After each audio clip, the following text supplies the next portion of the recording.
ओम नमः शिष्टाय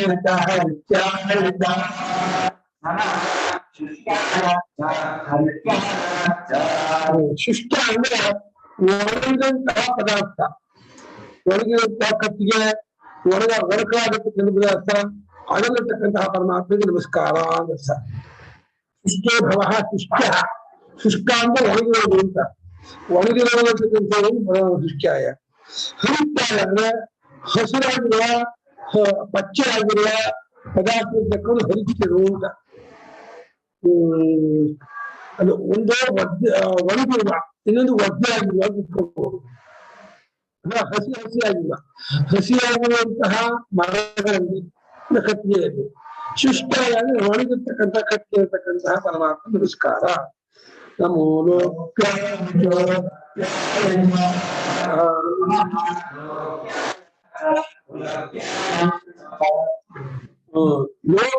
ಅಂದ್ರೆ ಹುಲ್ಲು ಮುಂತಾದವು ಬೆಳೆದಿರೋ ಕಠಿಣ ಪ್ರದೇಶ ಕೆಲಸ ಮಾಡಿದ್ದಾರೆ. ಹುಲ್ಲು ಅದರಲ್ಲಿ ಅಂತ ಭೂಪ್ರದೇಶ ಇರತಕ್ಕಂತಹ ಹುಲ್ಲು ಬೆಳೆದಿರೋದು ಅಂತಂದ್ರೆ ಏಟಕ್ಕೂ ಬರೀ ಜನರು ಬಂಡೆ ಕೇಳಿಸ್ತಾ ಇರುವಂತೆ ನಮ್ಗೆ. ಒಣಕಲಾಗಿರೋ ಕಟ್ಟಿಗೆಯಲ್ಲಿ ಇರ್ತಕ್ಕವನು ಅಂತ. ಹರಿತ್ಯಾಯ ಅಂದ್ರೆ ಹಸಿಯಾಗಿರ್ತಕ್ಕಂತಹ ಕಟ್ಟಿಗೆಯಲ್ಲಿ ಇರ್ತಕ್ಕವನು ಅಂತ ಅರ್ಥ. ಲೋಪ್ಯಾಯ ಅಂದ್ರೆ ಏನು ಲೋಪವಾದ ಏನು ಬೆಳೆಯಲ್ಲ, ಅಲ್ಲಿ ಏನು ಬೆಳೆಯಲ್ಲ ಅಂದ್ರೆ ಒಂದು ಹುಲ್ಲು ಬೆಳೆದೇ ಇರ್ತಕ್ಕಂತಹ ಜಾಗ, ಅದು ಬಂಡೆ ಇರ್ತಕ್ಕಂಥ ಜಾಗ, ಕಲ್ಚಂಬ ಜಾಗ ಅಂತ ಅರ್ಥ. ಉಲಪ್ಯಾಯ ಅಂದ್ರೆ ಹುಲ್ಲುಗಳಲ್ಲಿ ಬೆಳೆಯುವಂತಹ ಪ್ರದೇಶನು ಕೆಲಸ ಮಾಡಿದ್ದಾರೆ. ಉಲಪ್ಯಾಯ ಅಂದ್ರೆ ಹುಲ್ಲು ಮುಂತಾದ ಬೆಳೆಯುವ ಪ್ರದೇಶದಲ್ಲಿ ಇರತಕ್ಕವನು ಅಂತ. ಉಲಪೇ ಭವ ಉಲಪ್ಯ ಅಂತ. ಹುಲ್ಲು ಮುಂತಾದ ಬೆಳೆಯುವ ಜಾಗ ಉಲಪ್ಯಾಯ, ಏನು ಬೆಳೆದಿರೋ ಜಾಗ ಲೋಪ್ಯಾಯ ಅಂತ ಇರ್ತಕ್ಕಂತಹ ಪರಮಾತ್ಮನಿಗೆ ನಮಸ್ಕಾರ ಅಂತ. ಮತ್ತು ಪರಮಾತ್ಮನು ಸರ್ವಾತ್ಮನ ಇದ್ದಾನೆ ಅನ್ನೋದಕ್ಕೆ ಎಲ್ಲ ಏನೇನೇನೇ ಜಗತ್ತೆಲ್ಲ ಪಟ್ಟಿ ಮಾಡ್ತಾ ಇದ್ದಾರೆ. ಓಂ ನಮ ಉರ್ವಿ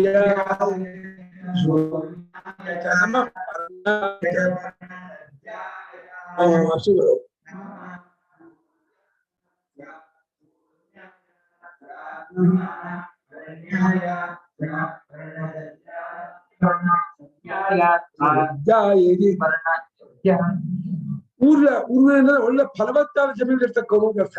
ಉರ್ವೀನ ಭೂಮಿ, ಉರ್ವ್ಯಾಯ ಅಂದ್ರೆ ಫಲವತ್ತಾದ ಭೂಮಿಯಲ್ಲಿರ್ತಕ್ಕಂತಹ ರುದ್ರನಿಗೆ ನಮಸ್ಕಾರ ಅಂತ.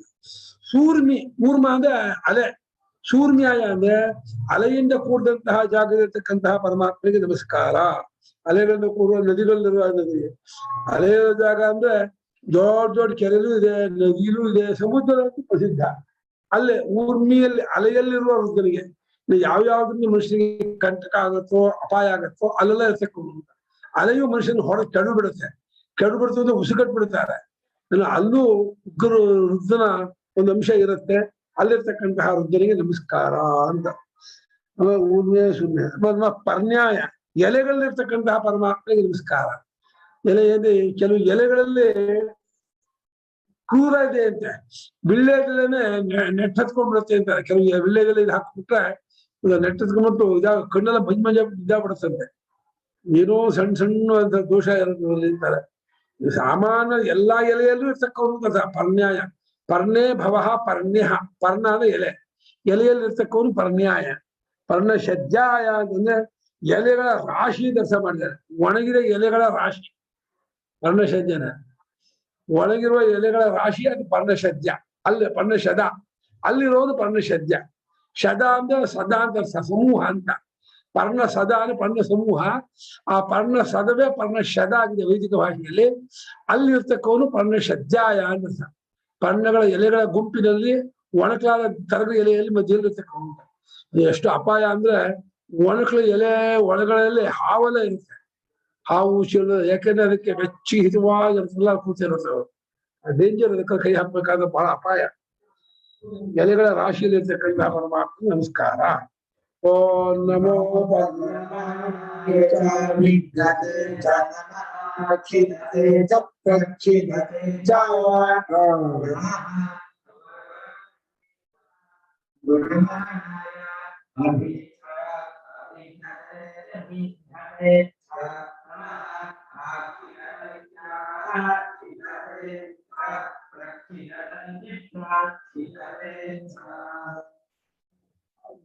ಅಪಗುರತೆ ಅಂದ್ರೆ ಹೊಡೆಯೋಕ್ಕೋಸ ಎಚ್ಚೋದು ಅಪಗುರ. ಇನ್ನು ಹೊಡೆದು ಬಿಡ್ತೀನಿ ಅಂತ ಹೇಳಿ ಕಣ್ಣೇನೋ ಕೋಲನ್ನೋ ಅಥವಾ ಇನ್ಯಾವುದೋ ಖಡ್ಗಾನೋ ಹೊಡಿತೀನಿ ಅಂತ ಹೇಳಿ ಎತ್ತಿರುವಂತಹ ಸ್ಥಾನಕ್ಕೆ ಅಪಗುರ ಅಂತ. ಅಪಗುರ ಅಂದ್ರೆ ಹೊಡೆಯೋದಕ್ಕೋಸ್ಕರ ಆಯುಧಗಳನ್ನು ಎತ್ತಿ ಹಿಡ್ಕೊಂಡಂತಹ ರುದ್ರನಿಗೆ ನಮಸ್ಕಾರ. ಯಾರ್ಯಾರು ಹೊಡೆಯೋದಕ್ಕೋಸ್ಕರಾಗಿ ಎತ್ತಿರ್ತಾರೋ ಅವರ ರುದ್ರವಂಶದವರು. ಆ ರುದ್ರವಂಶ ಇರೋದ್ಲೆ ಅವ್ರು ಹೊಡೆಯೋದಕ್ಕೋಸ್ಕರ ಎತ್ತಿರ್ತಾರೆ. ಆ ರೂಪದಲ್ಲಿರ್ತಕ್ಕಂತಹ ಪರಮಾತ್ಮ ನಮಸ್ಕಾರ ಅಂತ. ಅಭಿಘತೆನೆ ಹೊಡೆದವನಿಗೆ ಘತೆ ಅಭಿಘತೆ ಎತ್ತಲೆ ಹೊಡೆದ ಬೆನ್ನಿಗೆ ಹೊಡೆದ ಅಂತ. ಆಯುಧಗಳಿಂದಲಾಗಲಿ ಬೇರೆ ಕೈಯಿಂದಲಾಗಲಿ ಪ್ರಹರಣ ಮಾಡುವಂತಹ ರುದ್ರನಿಗೆ ನಮಸ್ಕಾರ. ಪ್ರಹರಣ ಮಾಡಬೇಕು ಹೊರಟಂತಹ ರುದ್ರನಿಗೆ ನಮಸ್ಕಾರ. ಪ್ರಹಾರ ಮಾಡದಂತಹ ರುದ್ರನಿಗೆ ನಮಸ್ಕಾರ ಅಂತ. ಗುರಮಾಣಯ ಗುರಿ ಮಾಡಿಕೊಂಡು ಹೊಡಿತೀನಿ ಎತ್ತಿ ಇಟ್ಕೊಂಡಿದ್ದಾನೆ, ನೀನು ಹೊಡೆದೇ ಬಿಡ್ತಾನೆ ಅಂತ ಎತ್ತಿರೋದು ಅಪಗುರಮಾಣಯ. ಅಭಿಘಾತೇನೆ ಹೊಡೆದಾಗಿರೋದು, ಹೊಡೆದಂತಹ ರುದ್ರನಿಗೆ ನಮಸ್ಕಾರ. ಆಖಿದತೆ ಅಪರಾಧಕ್ಕೆ ಅನುಗುಣವಾಗಿ ಅಪರಾಧಗಳನ್ನು ಹಿಂಸೆ ಮಾಡೋದು, ಕಿಂಚಿತ್ ಹಿಂಸೆ ಮಾಡೋದು ಆಖಿದತೆ ಅಂತೆ. ಪ್ರಖಿದತೆಯನ್ನು ಜೋರಾಗಿ ಹಿಂಸೆ ಮಾಡುವ ಆಸದಿಂದ. ಅಪರಾಧಕ್ಕನುಗುಣವಾಗಿ ಅಲ್ಪ ಸ್ವಲ್ಪ ಹಿಂಸೆ ಮಾಡುವನು ಆಖಿದತೆ. ಅದೇ ಅಪರಾಧಕ್ಕನುಗುಣವಾಗಿ ಉಗ್ರವಾಗಿ ಶಿಕ್ಷೆ ಕೊಡುವ ಆತನು ಪ್ರಖಿದತೆ ಮಾಡಿದ್ದಾರೆ. ಸ್ವಲ್ಪ ಹಿಂಸೆ ಮಾಡುವನು ಜಾಸ್ತಿ ಹಿಂಸೆ ಮಾಡುವನು ಅಂತ ಆ ರೀತಿ ಭಾಗ ಮಾಡ್ಕೊಂಡಿದ್ದಾರೆ. ಇಬ್ಬರು ಅದೇ ಭಟ್ಟಭಾಸ್ಕರು ಹಾಗೆ ಅರ್ಥ ಮಾಡಿದ್ದಾರೆ, ಸಾಯಣಾಚಾರ್ಯರು ಹಾಗೆ ಮಾಡ್ತಿದ್ದಾರೆ. ಖಿದ ಅಂದ್ರೆ ಖಿದ ದೈನ್ಯ ಅಂತ, ಬಹಳ ದುಃಖದಿಂದ ದುಃಖದಿಂದ ಇರ್ಬೇಕಾದ್ರೆ ಹಿಂಸೆ ಆಗಿರ್ಬೇಕು. ಇದು ದುಃಖ ಆಗುತ್ತೆ. ದುಃಖಕ್ಕೆ ತಕ್ಕವರಾದವರು, ಅಪರಾಧಕ್ಕೆ ತಕ್ಕವರಾದವರು, ಅವ್ರಿಗೆ ಹಿಂಸೆ ಕೊಡ್ತಾ ಇರುವವರು ಅಂತ. ಪ್ರಕರ್ಷಣೆ ಖಿದ, ಭಾರಿ ಹೆಚ್ಚಾಗಿ ಹಿಂಸೆಯಿಂದ ಒಳಗಾದವರು ಪ್ರಕ್ಷಿದತೆ. ಅಪರಾಧವನ್ನು ಅನುಸರಿಸಿ ಜಾಸ್ತಿ ಉಗ್ರ ಮಾಡುವ ನಮಸ್ಕಾರ. ಅಲ್ಪ ಸ್ವಲ್ಪವಾದ ಹಿಂಸೆ ಅಪರಾಧಕ್ಕಾಗಿ ಹಿಂಸೆ ಮಾಡುವುದು ಆಖಿದತೆ. ಆಖಿದತೆ ಪ್ರಖ್ಯತೆ. ಆ ಎರಡು ವಿಸರ್ಗದಿಂದ ಖಿದತೆ ಸಮಾನ, ಹಿಂಸೆ ಮಾಡುವುದು ಅಂತ. ನಮೋ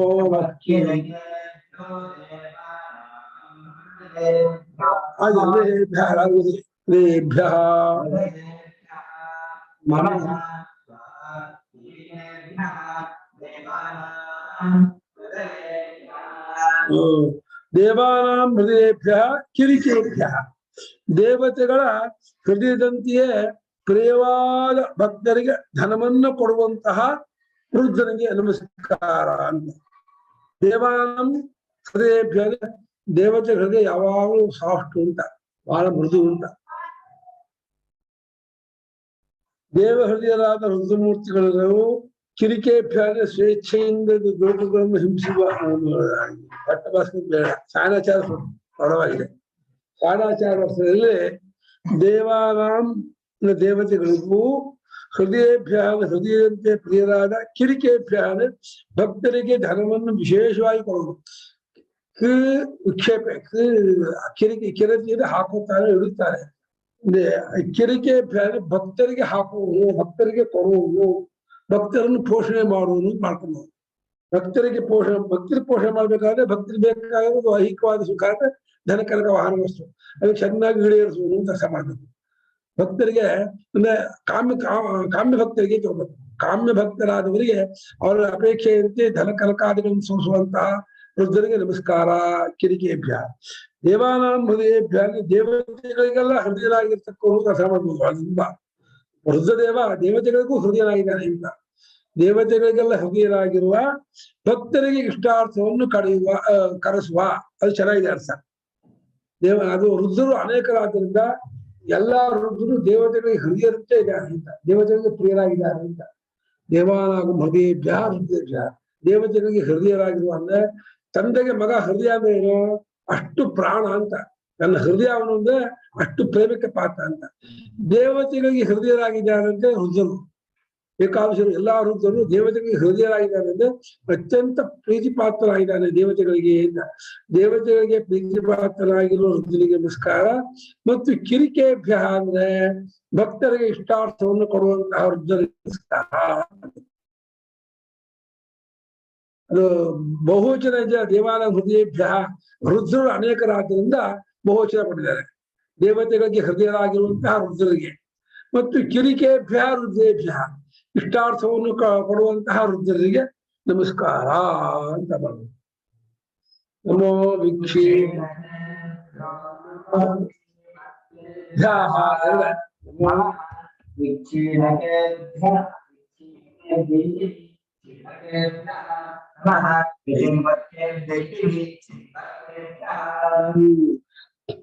ವಿಗತಃ ಕ್ಷೀಣ ವಿಕ್ಷೀಣ ಅಂತ ಕ್ಷಯವಾಗದೇ ಇರತಕ್ಕಂತಹ ರುದ್ರರಿಗೆ ನಮಸ್ಕಾರ. ಯಾವತ್ತಿಗೂ ಕ್ಷಯ ಆಗಲುತ್ತೆ ಅವರು ಏಕರೂಪವಾಗಿ ಇರ್ತಕ್ಕ ರುದ್ರ. ಕ್ಷೀಣ ಕ್ಷೀಣಕ ಅಂದ್ರೆ ಸ್ವರ್ಗ್ತಾ ಹೋಗೋದು, ಸಣ್ಣ ಆಗ್ತಾ ಹೋಗೋದು, ಸವಿಯೋದು ಅಂತ.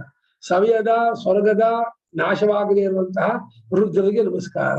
ಕ್ಷೀಣತೆಯ ಚಿನ್ನದನ್ನು ಹುಡುಕೋರು ಅಂತ ಆ ಭಕ್ತರು ಹುಡುಕುವಂತಹ ರುದ್ರರಿಗೆ ನಮಸ್ಕಾರ. ರುದ್ರ ಭಕ್ತರು ರುದ್ರ ಎಲ್ಲಿದ್ದಾನೆ ಹೇಗಿದ್ದಾನೆ ನಿರಂತರ ಹುಡುಕ್ತಾ ಇದ್ದಾರೆ. ಭಕ್ತರು ಅಪೇಕ್ಷೆಯನ್ನು ಹುಡುಕಿ ಕೊಡುವಂತಹ ಕೆಲಸ ಮಾಡಿದ್ದಾರೆ.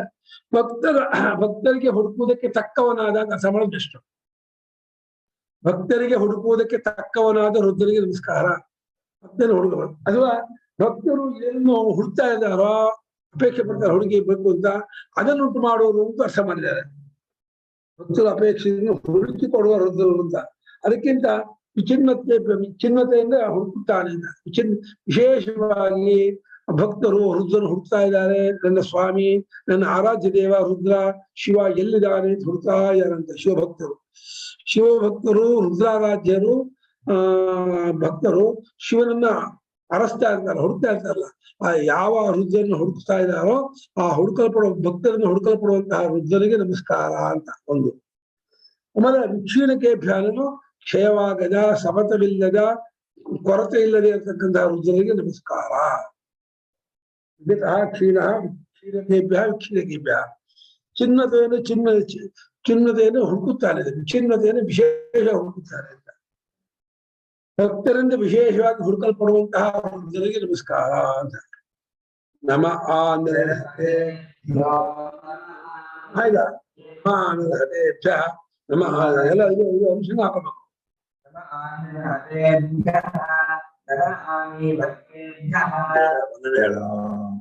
ನಮಃ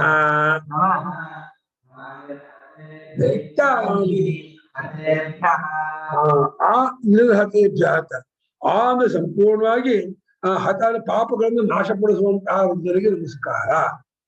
ಹತ ಅಂದ್ರೆ ನಾಶವಾಗೋದು ಯಾವುದು ಅಂದ್ರೆ ಪಾಪಗಳು ಅಂತ ಅರ್ಥ ಮಾಡ್ಕೊಬೇಕು. ಅಜ್ಜಾರ ಮಾಡಿದ್ದಾರೆ. ಸಂಪೂರ್ಣ ಈ ಪಾಪಗಳನ್ನ ಹೋಗಲಾಡಿಸುವವರಿಗೆ ನಮಸ್ಕಾರ. ಶಿಷ್ಟರಾದವರಿಗೆ ಅನ್ಯಾಯ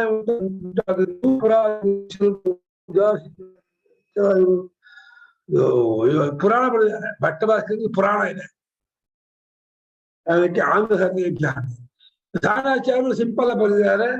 ಸಂಪೂರ್ಣವಾಗಿ ಪಾಪವನ್ನು ಹೋಗಲಾಡಿಸುವರು. ಆ ಅನ್ನೋದು ಸಂಪೂರ್ಣ ಅಂತ. ನೀರನ್ನು ತೆಗೆದುಹಾಕುವರು ಅಂತ ಋಷಿಗಳಿಗೆ. ಹತ ನಾಶಪಡಿಸುವಂತ ಸಂಪೂರ್ಣವಾಗಿ ಪಾಪಗಳನ್ನು ನಾಶಪಡಿಸುವಂತಹ ರುದ್ರರಿಗೆ ನಮಸ್ಕಾರ. ಓಂ ನಮಃ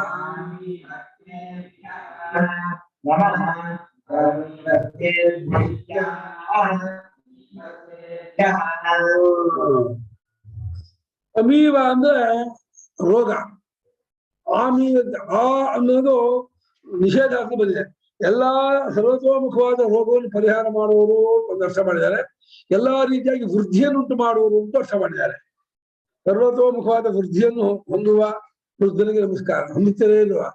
ಹೊಂದಿರುವ ಸರ್ವತೋಮುಖವಾದ ವೃದ್ಧಿಯನ್ನು ಹೊಂದಿರುವಂತಹ ರುದ್ರನಿಗೆ ನಮಸ್ಕಾರ.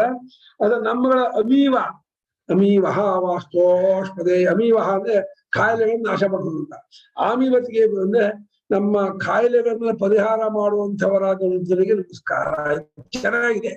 ನಮ್ಗೆ ಕಾಯಿಲೆ ಅಂದ್ರೆ ಕಾಯಿಲೆ ಎಲ್ಲ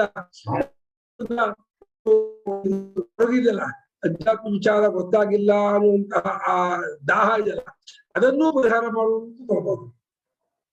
ನಮ್ಗೆ ವೇದಾರ್ಥ ತತ್ವ ಗೊತ್ತಾಗಿಲ್ಲ, ಪರಮಾರ್ಥ ತತ್ವ ಗೊತ್ತಾಗಿಲ್ಲ, ಭಗವತ್ ಸ್ವರೂಪ ಗೊತ್ತಾಗಿಲ್ಲ ಅಂತ ಹೇಳಿ ಆ ಭಕ್ತರು ಮುಕ್ಷುಗಳು ಆತ್ಮಜ್ಞಾನಕ್ಕಾಗಿ ಒದ್ದಾಡ್ತಾ ಇದಾರಲ್ಲ, ಅವರ ಒದ್ದಾಟವನ್ನು ನೋಡಿ ಕರುಕವೇ ತೋರಿಸಿ ಅವರ ಆ ಕಾಯಿಲೆಯನ್ನ, ಯಾವ ಕಾಯಿಲೆ ಹುಡುಕ್ತಾ ಇರುವಾಗ ಆಗ್ತಾ ಇರುವ ದುಃಖವನ್ನು ಪರಿಹಾರ ಮಾಡುವುದು ಅಂತ. ಈ ಶಬ್ದಾರ್ಥವನ್ನು ವ್ಯುತ್ಪತ್ತಿ ತೋರಿಸೇ ಇಲ್ಲ. ವ್ಯುತ್ಪತ್ತಿ ತೋರಿಸಿದ್ರೆ ಸ್ಪಷ್ಟ ಆಗತ್ತೆ. ಆಮಿವತ್ಯ ಬೆಳೆಸಲಿಕ್ಕೆ ಸರ್ವತೋಮುಖವಾದ ಬುದ್ಧಿಯನ್ನು ಹೊಂದುತ್ತಲೇ ಇರುವ ಅಂತ ಸಾಯಣಾಚಾರ್ಯ. ಎಲ್ಲಾ ರೀತಿಯಿಂದಲೂ ಪಾಪಿಗಳಿಗೆ ಪಾಪಿ ತಪ್ಪಿಸಿಕೊಳ್ಳುವಂತೆ ಜಾಗರೂಕರು ಅದೇನು ಸ್ಥಳ ಇದೆ.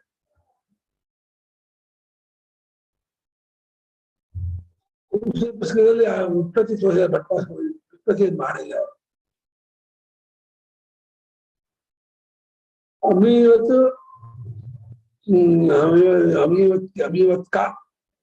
ಅಮೀವತ್ಕ ಅಂದ್ರೆ ಕಾಯಿಲೆ ಉಳ್ಳವರು. ಆಮೀವತ್ಕ ಅನ್ನೋದು ನಿಷೇಧಾತ್ಮಕ ಎಲ್ಲಾ ರೋಗವನ್ನು ಪರಿಹಾರ ಮಾಡುವಂತವರಾದವರಿಗೆ ನಮಸ್ಕಾರ. ಅದು ಸುಲಭ ಆಗಿದೆ, ಅದು ಬೆಸ್ಟ್. ಅದು ಆಚೆಗೆ ಈ ಅನ್ವಾಕ ಮುಗೀತಿ. ಇಲ್ಲ ಮುಂದಕ್ಕೆ ಕೊನೆಯ ಇನ್ನೆರಡು ಅನ್ವಾಕ ಇದೆ. ಈ ದೊಡ್ಡ ಅನ್ವಾಕ ಅಂದ್ರೆ ಒಂದು ಅಧ್ಯಾಯದ ಒಂದೊಂದು ಪೋರ್ಷನ್ ಬೇಕಂತ ನಾವು ತಗೋಬಹುದು, ಒಂದೊಂದು ಭಾಗ ಅಂತ, ಒಂದೊಂದು ಖಂಡ ಅಂತ.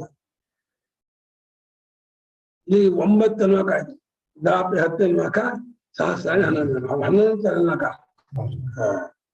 ಓಂ ದ್ರಾಪೆ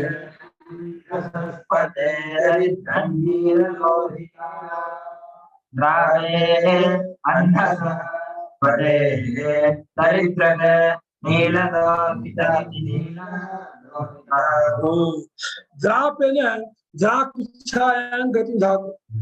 ದ್ರಾಪಿ ದ್ರಾಪೆ ಅಂದ್ರೆ ಬಹಳ ಕಷ್ಟದ ಇರ್ತಕ್ಕವನ್ನ ಕಾಪಾಡುವಂಥವನು ಅಂತ ಅರ್ಥ. ದ್ರಾಪೆ ನಮ್ಮಲ್ಲಿ ದ್ರಾಪೆ ಬೈತಿ ಬಹಳ ಕೀಳಾದವನು ಅಂತ. ದ್ರಾನ್ ಪಾತಿ ಇತಿ ದ್ರಾಪ ದ್ರಾಪಿ ದ್ರಾಪೆ ಅಂತ ಏನೋ ಬೇರೆ ಅರ್ಥ ಮಾಡಿದ ನರಕಕ್ಕೆ ಹಾಕಿ ಶಿಕ್ಷಿಸ ಮಾಡೋನು ಅಂತ ಅರ್ಥ ಮಾಡಿದ. ಪಾಪಿಗಳನ್ನ ನರಕಕ್ಕೆ ಹಾಕಿ, ಅದು ಬಹಳ ದೂರದ ಅರ್ಥ. ದ್ರಾಕುಚ್ಛಾಯಾಂಗ್ ಗತಿ ಬಿಟ್ಟು ಬಹಳ ಕಷ್ಟದಲ್ಲಿರೋರು, ಜೀವನದಲ್ಲಿ ಒದ್ದಾಡ್ತಾ ಇರುವಂತವ್ರನ್ನ ಕಾಪಾಡುವ ಆತನು. ಪ್ರಧಾನಕ ವಾಸ ಪ್ರಧಾನಕ ಅಂತ. ದ್ರಾ ಅಂದ್ರೆ ದ್ರಾಕುಚ್ಛಾಯಾಂಗ್, ಅದು ದ್ರಾತಿ ಅಂದ್ರೆ ಬಹಳ ಕೀಳಾಗಿ ಒದ್ದಾಡ್ಕೊಂಡು ಬದುಕ್ತಾ ಇದ್ದಾನೆ. ಜೀವನ ಮಾಡೋಕೆ ತುಂಬಾ ಕಷ್ಟಪಡ್ತಾ ಇದ್ದಾನೆ. ಊಟಕ್ಕೆ ಇಲ್ಲ, ಬಟ್ಟೆಗೆ ಇಲ್ಲ, ಮನೆಯೇ ಇಲ್ಲ, ಎಲ್ಲ ಬಹಳ ಕಷ್ಟ ಸ್ಥಿತಿಯಲ್ಲಿ ಇರ್ತಕ್ಕಂಥವ್ರು ಯಾರೋ ಅವರು ಅವರನ್ನು ಕಾಪಾಡುವುದು ದ್ರಾಪ ದ್ರಾಪಿ. ಹೇ ದ್ರಾಪೆ, ಕಾಪಾಡುವಂಥವನೇ ಅಂತ. ಅಂಧಾನ ಅನ್ನ ಅಂತ ಅರ್ಥ ಇದೆ, ಅಂಧಾನ ಕೂಡ ಅಂತ ಅರ್ಥ ಅಲ್ಲ. ಅಂಧಾನ ಕೂಡ ಅಂತ ಅರ್ಥ ಇದೆ, ಅಲ್ಲಿ ಅಕಾರ ಅಂತ ಪುಲ್ಲಿಂಗ, ಇಲ್ಲಿ ಅಂಧಸ್ ಶಬ್ದ, ಇದು ಸಕಾರ ಅಂತ. ಸಕಾರ ಅಂತ ಒಂದು ಅಂಧ ಶಬ್ದಕ್ಕೆ ಅನ್ನ ಅಂತ. ಹಸ್ವೋಂಧ ಅಂತ ಅಮೃತಕೋಶ. ಅಂಧ ಅಂದ್ರೆ ಅನ್ನ ಅಂತ. ಅಂಧಸಸ್ಪತೆ ಅಂದ್ರೆ ಅನ್ನಕ್ಕೆ ಒಡೆಯನು ಅಂದ್ರೆ ಜಗತ್ತಿಗೆ ಅನ್ನವನ್ನು ಒದಗಿಸುವ ಆತನು, ಅನ್ನಪತಿ ಅರ್ಥ. ಜಗತ್ತಿನ ಎಲ್ಲರಿಗೂ ಅನ್ನವನ್ನು ಕೊಡುವ ಆತನು ಅನ್ನಪತಿ ಆಗಿರ್ತಕ್ಕವನು ಅಂತ. ಸ್ವಯಂ ತಾನು ದರಿದ್ರದು ಸನ್ಯಾಸಿ ಆಗಿರ್ತಕ್ಕವನು ಅಂತ ಅರ್ಥ. ನಿಷ್ಕಿಂಚನಾಗಿರೋ ದರಿದ್ರನೇನೋ ನಿಷ್ಕಿಂಚನನು, ಸನ್ಯಾಸಿ ಆಗಿರ್ತಕ್ಕಂಥ ಸನ್ಯಾಸಿ. ಅವನು ಅಷ್ಟೈಶ್ವರ್ಯ ಸ್ಥಿತೋಪಿ ಪ್ರವರ್ಧಬಹುವಲೇ ಯಸ್ವಯಂ ಕೃತ್ಯವಾಸ. ಸಮಸ್ತ ಐಶ್ವರ್ಯವನ್ನು ಹೊಂದಿದವನು, ಆದ್ರೂ ಅವನಿಗೆ ಯಾವ ಸ್ಮಶಾನದಲ್ಲಿದೆ. ಯಾಕೆಂದ್ರೆ ಯಾವ ಒಳ್ಳೆ ಜಾಗದಲ್ಲೂ ಈ ಜಗತ್ತಲ್ಲಿ ನನಗೆ ಅಂತಾರೆ. ಅದರಿಂದ ಯಾರು ಯಾವ ಜಾಗವನ್ನು ನಾವು ಇಷ್ಟಪಡಲು ಯಾರು ಬರುತ್ತೆ ಅಂತ ಜಾಗ ನನಗೆ ಇಲ್ಲ.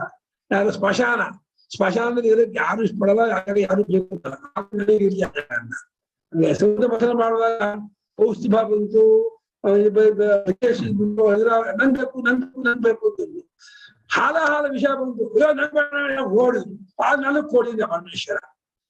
ಯಾವುದು ಬಯಸೋದಿಲ್ವೋ ಮತ್ತೆ ಯಾವುದನ್ನ ಎಲ್ರಿಗೂ ಕಷ್ಟವಾಗತ್ತೋ ಅಂತ ಕಷ್ಟ ಪರಿಹಾರಕ್ಕೆ ಸ್ವಂತ ಕಟ್ಟಿ ನಿಂತ್ಕೊಂಡವನು ಆ ಹಾಲ ವಿಷಯವನ್ನೇ ಪಾನ ಮಾಡಿದಂತಹ ಮಹಾನುಭಾವ ಆ ಪರಮಾತ್ಮ. ಹಾಗೆ ನಿಷ್ಕಿಂಚನ, ನನಗೆ ಅಂದ್ರೆ ಆನೆ ಚರ್ಮ ಉಟ್ಕೊಂಡಿದ್ದಾನೆ ಅಂತ ದಿಗಂಬರನು ಅಂತ ಪರಮೇಶ್ವರನ ಅಂತ. ಆಮೇಲೆ ಆಭರಣ ಒಳ್ಳೆ ಬೆಳ್ಳಿದು ಬಂಗಾರದ್ದು ವಜ್ರದ್ದು ಹಾಕೊಂಡ್ರೆ ಅಯ್ಯೋ ಚೆನ್ನಾಗಿ ಅನ್ಕೋಬೇಕು, ಹಾವು ಸುತ್ಕೊಂಡ್ಬಿಟ್ಟ. ಇನ್ಯಾರು ಬೇಕಲ್ವಾ? ಹಾವು ಸುತ್ಕೊಂಡಿದ್ರೆ ಆ ಹಾವು ನನ್ ಕೊಡೋದು ಅನ್ಸು, ನಾವು ಸುತ್ಕೊಂಡು ಯಾರು ಅನ್ನಲ್ಲ. ಹಾಗೆ ಒಳ್ಳೆ ಸ್ನೋ ಪೌಡ್ರು ಅದು ಇದು ಹಚ್ಕೊಂಡ್ರೆ ಇದು ತುಂಬಾ ಚೆನ್ನಾಗಿ ಗಮ್ಮ ನಂಗೆ ಚಿತಾಭಸ್ಮನ ಆಗ್ಬಿಟ್ಟ, ಚಿತಾಭಸ್ಮ ಲೇಪನ ಆಗ್ಬಿಟ್ಟ. ಇನ್ ಯಾರು ಅಯ್ಯೋ ಅದನ್ನ ಬೇಕು ಅನ್ನಲ್ಲ. ಅಂದ್ರೆ ಪ್ರಪಂಚದವರೆಲ್ಲ ಎಲ್ಲರೂ ಯಾವುದನ್ನ ಅಪೇಕ್ಷೆ ಪಡೋದು ಎಲ್ಲದನ್ನು ಇರ್ಬಾರ್ದು, ಅದನ್ನ ನನಗೆ ಇರಲಿ ಅನ್ನುವಂತಹ ಮಹಾನುಭಾವ ಅಂತ. ದರಿದ್ರತೆ ನಿಷ್ಕಿಂಚನನು ಅರ್ಥ. ಸನ್ಯಾಸಿ ರೂಪದವನು, ಸನ್ಯಾಸಿ ಮಹಾವೈರಾಗ್ಯ ಚಕ್ರವರ್ತಿ ಅರ್ಥ ದರಿದ್ರ. ಆಮೇಲೆ ನೀಲ ಲೋಹಿತ, ನೀಲ ಬಣ್ಣವು ಮತ್ತು ಲೋಹಿತ, ಕೆಂಪಾದವನು ಮತ್ತೆ ನೀಲಿಯಾದ ಕಪ್ಪಾದ ಕಂಠವುಳ್ಳವನು ಮತ್ತು ರಂಗಾಗಿರ್ತಕ್ಕಂಥ ಬಣ್ಣದವನು. ಲೋಹಿತದಂತೆ ಅಗ್ನಿ ಕೆಂಪಾಗಿದ್ದಾನೆ. ಹಾಗೆ ತೇಜೋ ಲೋಹಿತನ ತೇಜೋ ಕಂಠದಲ್ಲಿ ವಿಷಯದಿಂದ ಕಚ್ಚಿದಾರಿಗೂ ಉಳಿದ ಭಾಗದಲ್ಲಿ ಸತ್ಯವನ್ನು ವರ್ಷ ಮಾಡಿದ್ದಾರೆ.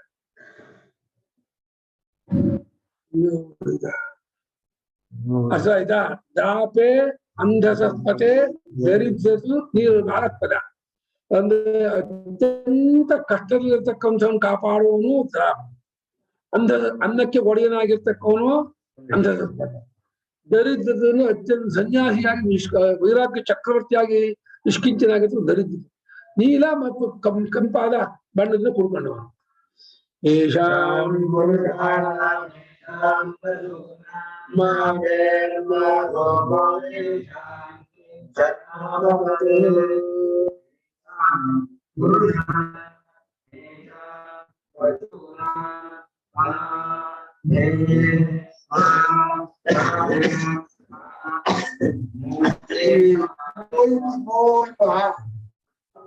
ಮಾಡ್ತಾನೆ ಇಲ್ಲ ಯೇಷಾಂ ಕಿಂ ಚರ ಆಮಮತ್.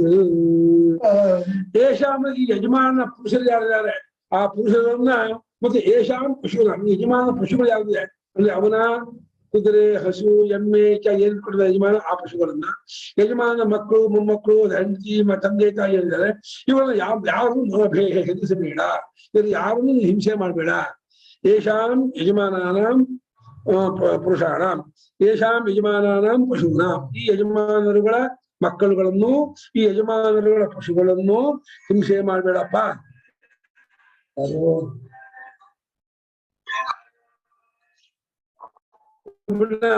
ಪುರುಷರುಗಳ ಯೇಷಾಮ ಈ ಯಜಮಾನರುಗಳ ಪುರುಷರುಗಳನ್ನು ಮತ್ತು ಈ ಯಜಮಾನರುಗಳ ಪಶುಗಳನ್ನು ಮಾಭೇ ಪರಮೇಶ್ವರ ಹೆದರಿಸಬೇಡಪ್ಪ, ಇವರಿಗೇನು ತೊಂದರೆ ಕೊಡಬೇಡಪ್ಪ.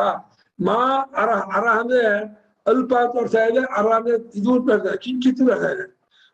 ಯೇಷಾಂ ಇವರಿಗೆ ಸ್ವಲ್ಪವೂ ಕೂಡ ಕಿಂಚನ ಒಂದು ಅಲ್ಪವಾಗಿಯೂ ಕೂಡ ನಾ ಆಮಮತು ರೋಗಾದಿಗಳಿಂದ ಪೀಡೆ ಆಗುವುದು ಬೇಡ. ಮಾ ಆಮಮತು ಆಮಮತಿನ ರೋಗ ಪೀಡೆ ಆಗಲಿ ಅಂತ, ಮಾ ಆಮಮತಿನ ರೋಗ ಪೀಡೆ ಆಗದೇ ಇರ್ಲಿ. ಈ ಯಜಮಾನರುಗಳ ಮಕ್ಕಳಿಗೂ ಸಂಬಂಧಿಗಳಿಗೂ ಈ ಯಜಮಾನರುಗಳ ಪಶುಗಳಿಗೂ ಸ್ವಲ್ಪವೂ ಕಿಂಚಿತ್ತೂ ಏನು ರೋಗಾದಿಗಳಿಂದ ಪೀಡೆ ಆಗದೇ ಇರುವಂತಾಗಲಿ, ಹೆದರಿಕೆ ಆಗದೇ ಇರುವಂತಾಗಲಿ ಎಂದರ್ಥ. ಅರಹನಿಗೆ ಏನ್ ಮಾಡಿದ್ದಾರೆ ಅಂದ್ರೆ ಏನು ಹೋಗದೇ ಇರೋ ಹಾಗೆ ಮಾಡು, ಮಾ ಅರಹ ಇಲ್ಲ ಕೊರತೆ ಆಗದೇ ಇರುವಂತೆ ಮಾಡು ಕೆಲಸ ಮಾಡಿದ್ದಾರೆ. ಅರಹ ಭವಸೂರ್ಣ ಅರಹನ ಕೊರತೆ ಕೆಲಸ ಮಾಡಿದ್ದಾರೆ. ಭಟ್ಟಭಾಸ್ಕರದಲ್ಲಿ ಮಾ ಅರಹನೆ ಇವರಿಗೆ ಯಾವುದೊಂದು ಹೋಗದಂತೆ ಕೊರತೆ ಆಗದಂತೆ ನೀನು ಮಾಡುವರಾಗೋ. ಹಾಗೆ ಯೇಷಾಂ ಈ ಯಜಮಾನರುಗಳಿಗೆ ಕಿಂಚನ ಸ್ವಲ್ಪವೂ ಕೂಡ ಮಾ ಆಮಮತು ಪೀಡೆ ಆಗದೇ ಇರುವಂತಾಗಲಿ, ರೋಗ ಬರದೇ ಇರುವಂತಾಗಲಿ, ತೊಂದರೆ ಆಗದೇ ಇರುವಂತಾಗಲಿ. ಆಮಮತು ಇದು ಪ್ರಯೋಗ ಬಹಳ ವೈದಿಕ ಪ್ರಯೋಗ ಆದ್ರಿಂದ ಆ ಲಕಾರ ಧಾತು ರೂಪ ತುಂಬಾ ಕ್ಲಿಷ್ಟ ಇದು. ಆಮೇಲೆ ಯಾತೆ ರುದ್ರ ಶಿವ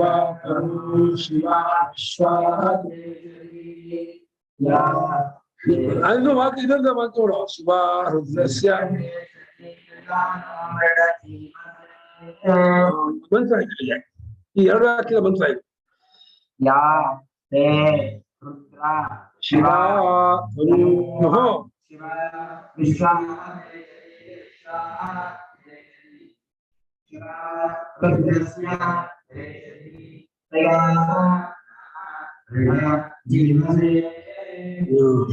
ಹೇ ರುದ್ರ ತೇ ಯಾ ಶಿವಾತನು ಏ ರುದ್ರನೇ ಯಾವನಿಂದ ಮಂಗಳಕರವಾದ ಶರೀರ ಉಂಟೋ, 2 ಶರೀರ ಹೇಳಿದ ಘೋರಾನ್ಯ ಶಿವಾನ್ಯ ಅಂತ.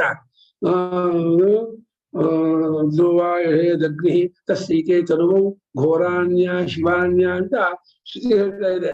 ಪರಮೇಶ್ವರಿಗೆ ಘೋರವಾದ ಶರೀರ, ಶಿವರೂಪವಾದ ಶರೀರ ಅಂತ.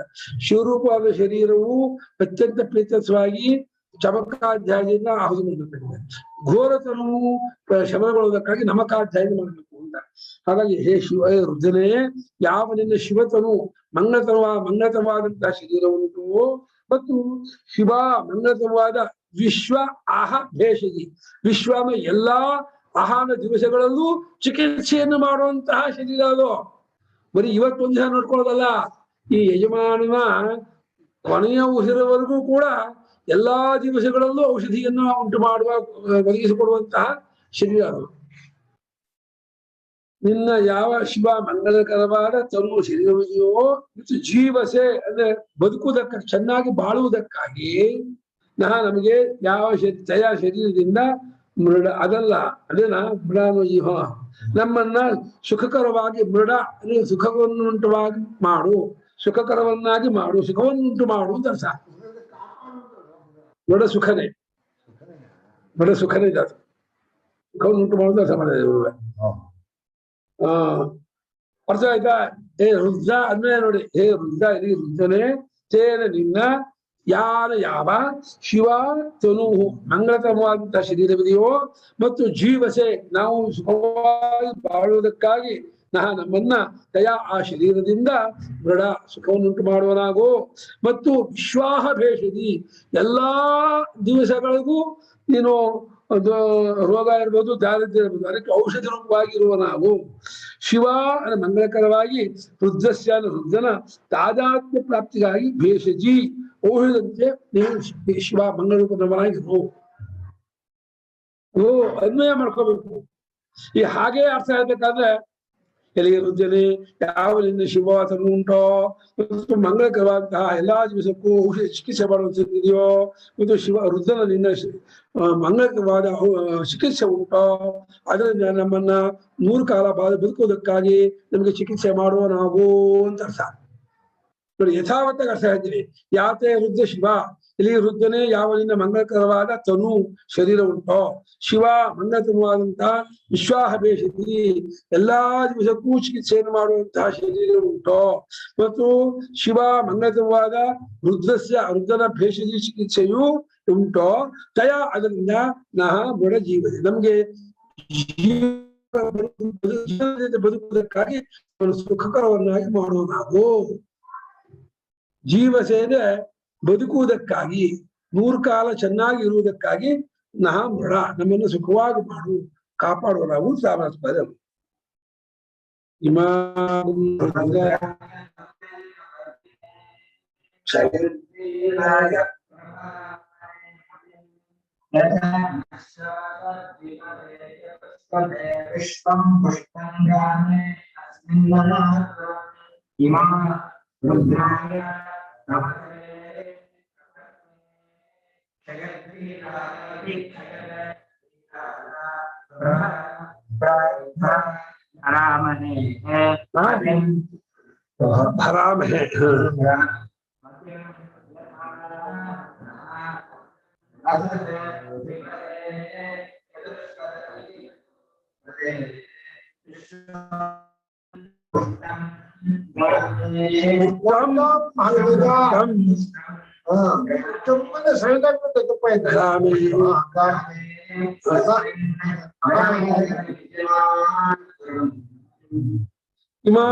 ರುದ್ರಾಯ ಈ ಒಂದು ಶಿವ ತನುವನ್ನ ರುದ್ರನಿಗೋಸ್ಕರವಾಗಿ ಅದು ಇಮಾಮ್ ಅನ್ನೋದಕ್ಕೆ ಅವ್ರು ಏನ್ ಮಾಡಿದ್ದಾರೆ ಅಂದ್ರೆ ಇಮಾಮನ ಈ ಪೂಜಾ ಧ್ಯಾನಾದಿ ವಿಷಯವಾದ ಮತಿಯನ್ನು ಮಾಡಿದ್ದಾರೆ. ಇಮಾಮ್ ಈ ನಮ್ಮ ಮತಿಯನ್ನ ನಿನ್ನ ಆರಾಧನೆ ಮಾಡುವ ಪೂಜೆ ಮಾಡುವ ಈ ನಮ್ಮ ಮತಿಯನ್ನ ಮತಿ ನಾವು ಪ್ರಭರಾಮೇ ಹೆಚ್ಚಾಗಿ ಬೆಳೆಸ್ಕೋತೀವಿ, ಹೆಚ್ಚಾಗಿ ಪೋಷಣೆ ಮಾಡ್ತೀವಿ, ಮಾಡುವಂತೆ ಮಾಡ್ಕೋತೀವಿ ಅಂತ. ಯಾವಾಗ ತಪಸೆ ಕಪರ್ದಿನಿ. ತಪಸೆ ಅಂದ್ರೆ ಇಷ್ಟಾರ್ಥವನ್ನು ಸಮರ್ಥವಾದ ಮತ್ತು ಕಪರ್ದಿನಿಯಲ್ಲಿ ಜಟಾಧಾರಿಯಾಗಿರ್ತಕ್ಕಂತಹ ನಿನಗೆ ತಪಸೆ ಅನ್ನೋದಕ್ಕೆ ಇಷ್ಟಾರ್ಥ ಕೊಡೋದಕ್ಕೆ ಸಮರ್ಥನಾದವನಿಗೆ ತಪಸೆ ನಡೆಸುವಂತೆ. ತಪಸೆ ಇಷ್ಟಾರ್ಥ ಕೊಡೋದಕ್ಕೆ ಸಮರ್ಥನಾದ ಕಪರ್ದಿನಿ ಜಟಾಧಾರಿಯಾಗಿರುವ ರುದ್ರಾಯ ಕ್ಷಯದ್ವೀರಾಯ ಅಂದ್ರೆ ಶತ್ರುವೀರರನ್ನು ಕ್ಷಯಿಸುವಂತವನಾದ. ಕ್ಷಯತ್ವ ಅಂದ್ರೆ ಶತ್ರುವಾಗಿರುವ ವೀರರನ್ನ ನಾಶ ನಿನಗೆ ಕ್ಷಯ. ನಮಗೆ ಯಾರೋ ಶತ್ರು ನಮಗಿಂತ ಬರಿದಾಗಿದ್ದಾರೆ, ನಮಗೆ ತುಂಬಾ ತೊಂದರೆ ಮಾಡ್ತಾ ಇದ್ದಾರೆ, ಅಂಥವರನ್ನು ಕ್ಷಯಗೊಳಿಸುವುದು ಸಮರ್ಥನಾದ ನೀವು ಅಂತ ಮಾಡ್ತಿದ್ದಾರೆ. ಕ್ಷಯದ್ವೀರಾಯ ತುಂಬಾ ದೂರ ಪರ್ವತಗಳಿಂದ ಮನಸಾರ್ಥ ಇಲ್ಲೋದಿಲ್ಲ. ಆಸ್ ಇಟ್ ಈಸ್ ಇರುವಂತ ಹೀಗೆ ಅರ್ಥ ಹೇಳ್ಕೊಂಡು ಹೋದ್ರೆ ಅದು ಜ್ಞಾಪಕ ಇಟ್ಕೊಂಡು ಸುಲಭ. ಹಾಗಾಗಿ ಇಮಾಮನ ಈ ನಮ್ಮ ಬುದ್ಧಿಯನ್ನ ರುದ್ರನಿಗೋಸ್ಕರವಾಗಿ ನಾವು ತಪಸೆ ನೀಡುವುದಕ್ಕೆ ಸಮರ್ಥರಾಗಿದ್ದೇವೆ. ನಮ್ಮ ಈ ಬುದ್ಧಿಯನ್ನ ರುದ್ರನಿಗೆ ಸಮರ್ಪಣೆ ಮಾಡುವುದಕ್ಕೆ ಸಮರ್ಥರಾಗಿದ್ದೇವೆ. ಎಂಥ ರುದ್ರನಿಗೆ ಅಂದ್ರೆ ಕಪರ್ದಿನಿ ಜಟಾಧಾರಿಯಾದ ರುದ್ರನಿಗೆ ನಮ್ಮ ಈ ಬುದ್ಧಿಯನ್ನ ಕೊಡುವುದಕ್ಕೆ ನಾವು ಸಮರ್ಥರಾಗಿದ್ದೇವೆ ಒಂದು. ಮತ್ತು ಕ್ಷಯದ್ವೀರಾಯ ನಮ್ಮೆಗಳ ಶತ್ರುಗಳ ಪರಿಹಾರಕ್ಕಾಗಿ ಅವರನ್ನ ರುದ್ರನನ್ನ ನಾವು ಶರಣ ಹೊಂದಿದ್ದೇವೆ. ನಮ್ಗೆ ಯಾವ ಶತ್ರುವಾಗಿ ಮತ್ತು ನಿಜವಾಗಿ ಶತ್ರು ಅಂದ್ರೆ ಕಾಮಕ್ರೋಧಾದಿಗಳೇ. ಅದು ನಮಗಿಂತಲೂ ಬಲಿಷ್ಠರಾಗಿದ್ದಾರೆ. ನಮಗಿಂತಲೂ ಬಲಿಷ್ಠರಾಗಿರುವ ಕಾಮಕ್ರೋಧಗಳೆಂಬ ಶತ್ರುಗಳನ್ನ ನಾಶಪಡಿಸುವುದಕ್ಕೋಸ್ಕರವಾಗಿ ಪ್ರಭರಾಮಹೇ ಮತಿ, ನಮ್ಮ ಈ ಮತಿಯನ್ನ ಹೆಚ್ಚು ಮಾಡ್ಕೋತೀವಿ, ನಮ್ಮ ಬುದ್ಧಿಯನ್ನು ಹೆಚ್ಚು ಮಾಡ್ಕೋತೀವಿ. ಯಾತಕ್ಕಾಗಿ ಅಂದ್ರೆ ಈ ಕಾಮಕ್ರೋಧಾದಿಗಳೆಂಬ ಶತ್ರುಗಳನ್ನ ಸಂಹಾರ ಮಾಡೋದಕ್ಕೋಸ್ಕರವಾಗಿ ಈ ನಮ್ಮ ಮತಿಯನ್ನು ಹೆಚ್ಚು ಮಾಡಿಕೊಳ್ಳುತ್ತೆ. ಪ್ರಭರಾಮಹೇನ ಹೆಚ್ಚು ಮಾಡ್ಕೋತೀವಿ ಅಂತ ಹೆಚ್ಚಾಗ್ಬೋದು. ಹೇಗೆ ಯಥಾನ ಯಾವ ರೀತಿಯಾದರೆ ನಹ ಶಂ ಅಸತ್ತು, ನಮಗೆ ಸುಖವೂ ಆಗಿದ್ದಾಗಿ ಆದೀತೋ. ಮತ್ತು ಅಷ್ಟೇ ನಮಗೆ ಮಾತ್ರಲ್ಲ, ದ್ವಿಪದ ಎರಡು ಕಾಲುಗಳ ಮನುಷ್ಯರಿಗೂ, ಚತುಷ್ಪದೇ ನಾಲ್ಕು ಕಾಲುಗಳಂತಹ ಪಶು ಪ್ರಾಣಿಗಳಿಗೂ ಯಾವ ರೀತಿಯಾದರೆ ಸುಖವು ಉಂಟಾಗಿದೆಯೋ, ಮತ್ತು ವಿಶ್ವಂ ಪುಷ್ಟಂ ಈ ವಿಶ್ವವೆಲ್ಲವೂ ಪುಷ್ಟವಾದದ್ದಾಗಿ ಬಲಶಾಲಿ ಇದ್ದದ್ದಾಗಿ ಆದದ್ದಾಗಿ ಆದೀತೋ. ಅಸ್ಮಿನ್ ಗ್ರಾಮೆ ಈ ನಾವು ವಾಸ ಮಾಡುವ ಗ್ರಾಮದಲ್ಲಿ ಅನಾತುರಂ, ಆತುರ ಅಂದ್ರೆ ರೋಗವಿಲ್ಲದೆ ಇದ್ದದ್ದಾಗಿ ಯಾವ ರೀತಿ ಆದೀತೋ ಆ ರೀತಿ ನಾನು ನಿನ್ನ ಪ್ರಾರ್ಥನೆ ಮಾಡ್ಕೊತಾ ಇದ್ದೀವಿ. ಹಾಗೆ ಮಾಡು ಅಂತ. ಈ ಗ್ರಾಮವು ಪುಷ್ಟವಾಗಿರಬೇಕು, ಬಲಶಾಲಿ ಇರಬೇಕು, ವಿಶ್ವವು ನೆಮ್ಮದಿಯಿಂದ ಇರಬೇಕು, ಮತ್ತು ಎಲ್ಲವೂ ಅನಾತುರ, ಆತುರರಹಿತ. ಆತುರ ಅಂದ್ರೆ ರೋಗ, ಎಲ್ಲವೂ ರೋಗರಹಿತವಾದದ್ದಾಗಿರ್ಬೇಕು. ಆ ರೀತಿ ಆಗುವಂತೆಯೇ ನೀನು ನಮಗೆ ಅನುಗ್ರಹಿಸು. ನೀನು ದ್ವಿಪದೇ ಚತುಷ್ಪದೇ ಎರಡು ಕಾಲುಳ್ಳಂತಹ ಮನುಷ್ಯರಿಗೂ ನಾಲ್ಕು ಕಾಲುಳ್ಳಂತಹ ಪ್ರಾಣಿಗಳಿಗೂ ಎಲ್ಲಕ್ಕೂ ಸುಖವನ್ನು ಉಂಟು ಮಾಡು. ಶಂ ಅಸತು ಶಮನ ಸುಖವನ್ನ ಉಂಟು ಮಾಡುವ ನಾವು. ವಿಶ್ವಕ್ಕೆಲ್ಲ ಪುಷ್ಟಿಯನ್ನು ಉಂಟು ಮಾಡು. ಈ ಗ್ರಾಮದಲ್ಲಿ ಯಾರಿಗೂ ರೋಗಾದಿಗಳಿಲ್ಲದಂತೆ ನೋಡ್ಕೋ.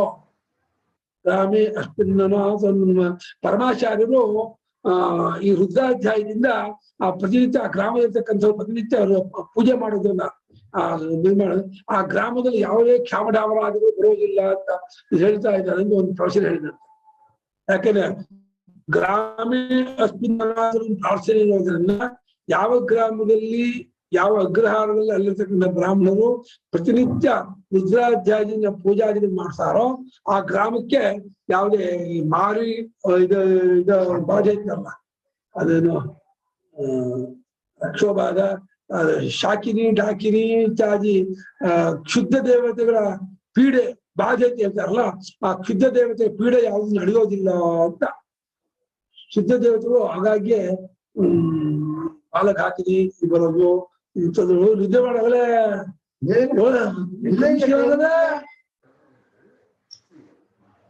ಈ ಮಂತ್ರಕ್ಕೆ ಅರ್ಥ ಆಯ್ತಾ?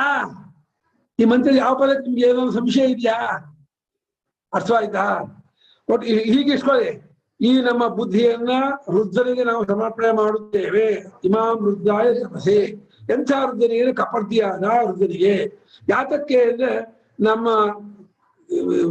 ನಮಗಿಂತ ಬಲಿಷ್ಠವಾದ ಕಾಮಕ್ರೋಧಾದಿಗಳ ಶತ್ರುವನ್ನ ಕ್ಷಯದ್ವೀರಾಯನ ನಾಶಪಡಿಸುವುದಕ್ಕಾಗಿ ನಾವು ಮತಿಪ್ರಭರಾಮೆ ಈ ನಮ್ಮ ಮತಿಯನ್ನು ಹೆಚ್ಚು ಮಾಡ್ಕೋತೀವಿ. ಯಾವ ರೀತಿಯಾದರೆ ಇನ್ನು ಎರಡು ಕಾಲಿನ ಮನುಷ್ಯರಿಗೂ ನಾಲ್ಕು ಕಾಲಿನ ಪ್ರಾಣಿಗಳಿಗೂ ಶಾಂತಿಯು ಸುಖವು ಆದೀತೋ, ನೆಮ್ಮದಿ ಆದೀತೋ ಆ ರೀತಿ ಆಗುವುದಕ್ಕಾಗಿ ನಾವು ನಿನ್ನ ಪ್ರಾರ್ಥನೆ ಮಾಡ್ತೀವಿ. ಹಾಗೆಯೇ ಈ ವಿಶ್ವವು ಪುಷ್ಟವಾಗಿರಲಿ, ಈ ಗ್ರಾಮದಲ್ಲಿ ಯಾವ ರೋಗಾದಿಗಳ ಪೀಡೆಯೂ ಆಗಲಿ. ಗ್ರಾಮೀಣ ಅನಾಥುರ ಅಂದ್ರೆ ಪೀಡಿತನಾಗದೇ ಇರುವುದು, ರೋಗರುಜಿನದಿಂದ ತೊಂದರೆಯಾಗಿ ಆಗಲಿ.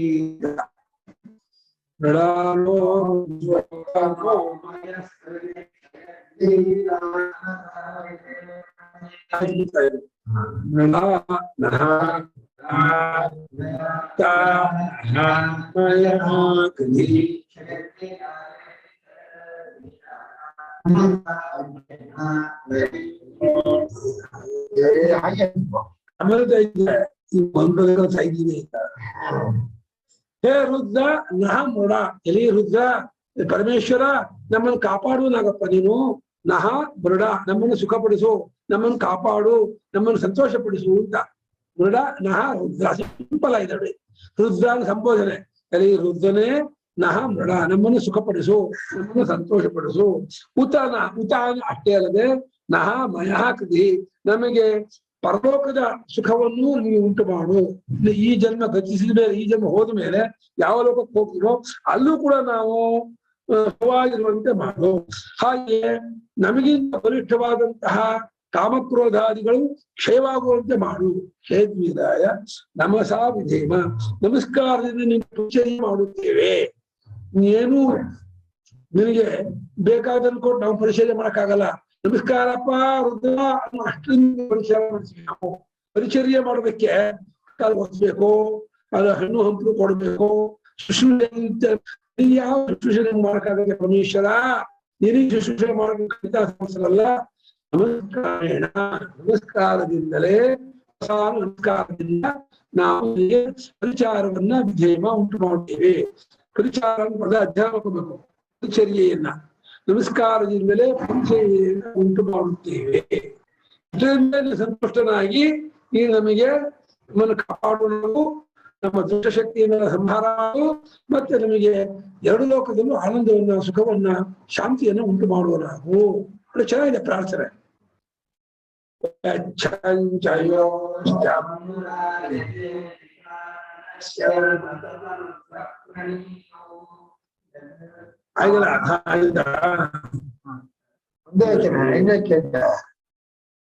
ಒಳ್ಳೆ ಅಂತ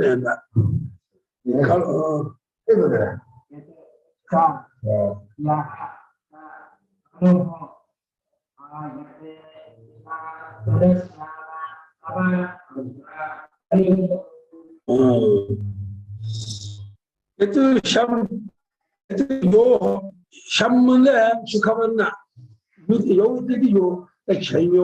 ವಿಷಯ ಸುಖವನ್ನ ಕೂಡಿಸುವಂಥವನಾಗಿರುವೆ ನೀನು. ಶಮ್ಮನ ಸುಖವನ್ನ, ಯೋಹವನ್ನ ಕೂಡಿಸುವನು ಅಂತ.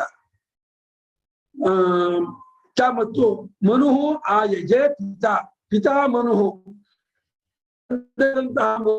ಮನುಷ್ಯರಿಗೆಲ್ಲ ಮಾನವ್ಯೋ ಹಿ ಪ್ರಜಾ ಸೇರಿದ್ದಾರೆ. ಎಲ್ಲಾ ಪ್ರಜೆಗಳಿಗೂ ಯಾರು ಮನುವೆ. ಈ ಮನು ಶಬ್ದಕ್ಕೆ ಪ್ರಜಾಪತಿ ಅಂತ ಮಾಡಿದ್ದಾರೆ. ಪ್ರಜಾಪತಿಯೇ ವಿರಾಟ್ ಪುರುಷನೇ ಪ್ರಜೆಗಳಿಗೆಲ್ಲ ತಂದೆ. ಒಂದು ಯಾವ ಸುಖವನ್ನ ಉಂಟು ಮಾಡುತ್ತಾನೋ ತದಶ್ಯಾಮ, ಅದನ್ನು ಆ ಸುಖವನ್ನು ನಾವು ಪಡೆಯುವಂತಾಗಲಿ. ಹೇಗೆ ರುದ್ರ ತವ ಪ್ರಣೀತು, ನಿನ್ನ ಒಂದು ಅರ್ಥದಿಂದ, ನಿನ್ನ ಒಂದು ಸಂತೋಷದಿಂದ, ಪ್ರಣೀತಿ ನೀನು ವಯೋನಾಗಿ ನಾವು ಆ ಸುಖವನ್ನ ಪಡೆಯುವಂತಾಗಬೇಕು.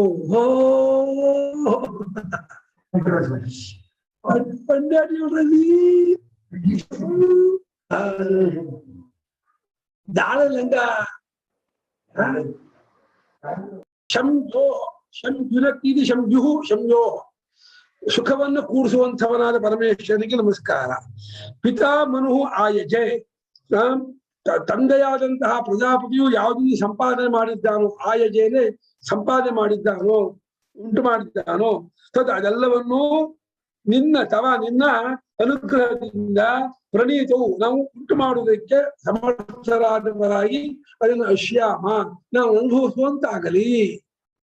ಯಾವ ತಂದೆಯಾದಂತಹ ಮನು ಯಾವ ಸುಖವನ್ನು ಸಂಪಾದನೆ ಮಾಡಿದಾನೋ, ಭೋಗವಸ್ತುವನ್ನು ಸಂಪಾದನೆ ಮಾಡಿದಾನೋ, ಅದೆಲ್ಲವನ್ನು ಎಲ್ಲಿ ರುದ್ರನೇ ನಿನ್ನ ಒಂದು ಅನುಗ್ರಹವನ್ನು ನಾವು ಹೊಂದಿದವರಾಗಿ, ಪಾತ್ರರಾದವರಾಗಿ ಅದನ್ನೆಲ್ಲವನ್ನು ನಾವು ಅಶ್ಯಾಮ ಪಡೆಯುವಂತಾಗಲಿ, ಹೊಂದುವಂತಾಗಲಿ, ನಮಗೆ ಆ ಎಲ್ಲಾ ಭೋಗವು ನಮಗೆ ಉಂಟಾಗುವಂತಾಗಲಿ ಅಂತ ಪ್ರಾರ್ಥನೆ.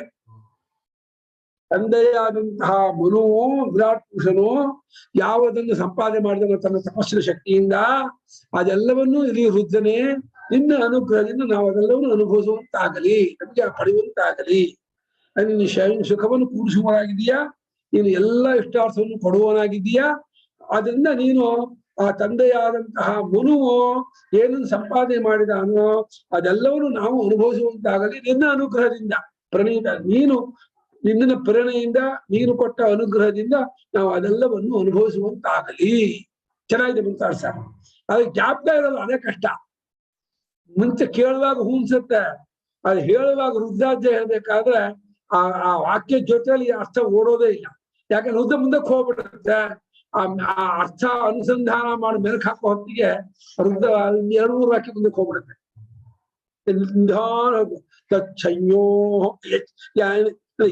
ಯಚ್ಚಂಚಯೋಶ್ಚಮಾಯಜೆ ಪಿತಾ ಯತ್ ಶಂ ಯತ್ ಯೋ, ಯಾವ ಸುಖವನ್ನು ನೀನು ಕೂರಿಸುವಲಾಗಿದೆಯೋ, ಯಾವ ಸುಖವನ್ನ ಮನುವಾದ ಪ್ರಜಾಪತಿಯು ಹೊಂದಿರುತ್ತಾನೋ ಪಡ್ಕೊಂಡಿರ್ತಾನೋ ಅದೆಲ್ಲವನ್ನು ಎಲ್ಲಿ ರುದ್ರನೇ ನಿನ್ನ ಅನುಗ್ರಹದಿಂದ ನಾವೆಲ್ಲವನ್ನು ಪಡೆಯುವಂತಾಗಲಿ. ಇಷ್ಟ ಇವಾಗ ಮಾನೋ ಮಹಾನ್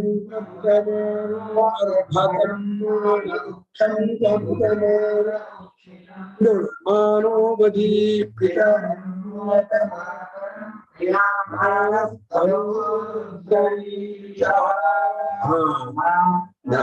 ಮಹಾಂತಂ ಅರ್ಭಕಂ ಉತ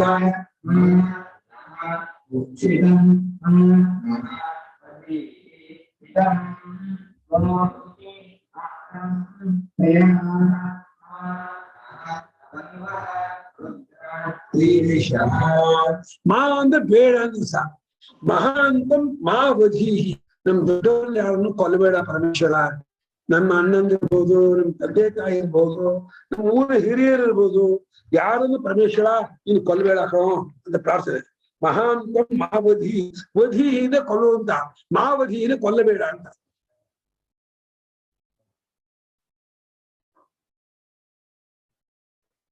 ಎರಡನೇ ವಾಕ್ಯದಲ್ಲಿ ವಧೀಹಿ ಇರೋದು, ಮಾನೋವಧಿ.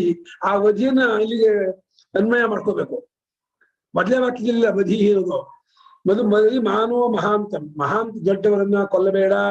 ಉತಮಾನೋ ಅರ್ಧಗಳ ಮಕ್ಕಳನ್ನ, ಅರ್ಧಕಾಲ ಶಿಶು ಮಕ್ಕಳು, ಮಕ್ಕಳನ್ನು ಯಾರನ್ನು ಕೊಲ್ಲಬೇಡ, ದಯವಿಟ್ಟು ಮಕ್ಕಳನ್ನು ಹೆರುವುದು. ಮಾನ ಮುಖ್ಯಂ ತಾನೆ ಯುವಕ ಅಂತ. ಯಾರಿಗೆ ಗರ್ಭಧಾರಣೆ ಮಾಡಿಸುವ ಸಾಮರ್ಥ್ಯವಿದೆಯೋ ಮುಖ್ಯಸೇಚನೆ ಅಂತ ಯುವಕರನ್ನು ಕೂಡ ಯಾರನ್ನು ಕೊಲ್ಲಬೇಡ. ಉಕ್ಷಿತ ಅಂದ್ರೆ ಗರ್ಭವನ್ನ ಅಂದರ್ಥ. ಗರ್ಭವನ್ನು ಕೂಡ, ಯಾರ ಗರ್ಭವನ್ನು ಕೂಡ ಗರ್ಭಪಾತವಾಗುವ ಹಾಗೆ ಮಾಡಬೇಡ. ಯಾವ ಗರ್ಭವನ್ನು ಹಾಳು ಮಾಡಬೇಡ. ಅಂಗ ಊನಾಗೋದು, ಕಣ್ಣಿಲ್ದೇ ಇರೋ ಹಾಗೆ, ಕಾಲಿಲ್ದೇ ಇರೋ ಹಾಗೆ ಆಗೋದು, ಸರಿಯಾಗಿ ಬೆಳವಣಿಗೆ ಇದೆ ಆ ರೀತಿ ಆಗುವಂತೆ ಮಾಡಬೇಡ. ಗರ್ಭಕ್ಕೆ ಹಿಂಸೆ ಮಾಡಬೇಡ, ಯುವಕರಿಗೆ ಹಿಂಸೆ ಮಾಡಬೇಡ, ದೊಡ್ಡವರಿಗೆ ಚಿಕ್ಕವರಿಗೆ ಮಕ್ಕಳಿಗೆ ಯಾರನ್ನು ಹಿಂಸೆ ಮಾಡಬೇಡಪ್ಪ. ಮಾನೋಬದಿ ಪಿತರಂ ಮೋತ ಮಾತ, ನನ್ನ ತಂದೆಯನ್ನು ಹಿಂಸೆ ಮಾಡಬೇಡ. ಉತ ಮಾತರ, ನನ್ನ ತಾಯಿಯನ್ನು ಹಿಂಸೆ ಮಾಡಬೇಡ.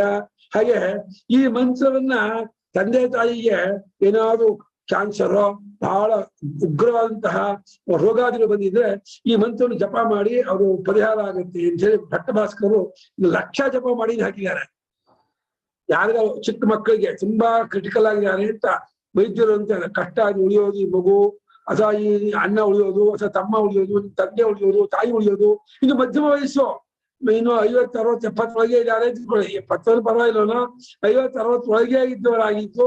ಏನಾದ್ರು ಒಂದು ಅವರಿಗೆ ಆಪತ್ತು ಬಂದಿದ್ರೆ ಈ ಮಂತ್ರವನ್ನ 1 ಲಕ್ಷ ಜಪ ಮಾಡಿ ಅವರು ಆಪತ್ತಿಂದ ಪರಿಹಾರವಾಗುತ್ತಾರೆ ಅಂತ ಬರೀತಾರೆ. ಹಾಗೆ ಪ್ರಾರ್ಥನೆ ಹಾಗೆ ಇದೆಯಲ್ಲ, ಮಹಾಂತಂ ಮಾವಧಿ, ದೊಡ್ಡವನ್ನು ಕೊಲ್ಬೇಡ. ಮಾನು ಮಹಾನ್ ಉತಮಾನು ಅರ್ಧ, ಮಕ್ಕಳನ್ನು ಯಾರನ್ನು ಕೊಲ್ಬೇಡ. ಮುಖ್ಯಂತಮ ಯುವಕರನ್ನು ಯಾರನ್ನು ಕೊಲ್ಬೇಡ. ಗರ್ಭಕ್ಕೆ ಹಿಂಸೆ ಮಾಡಬೇಡ.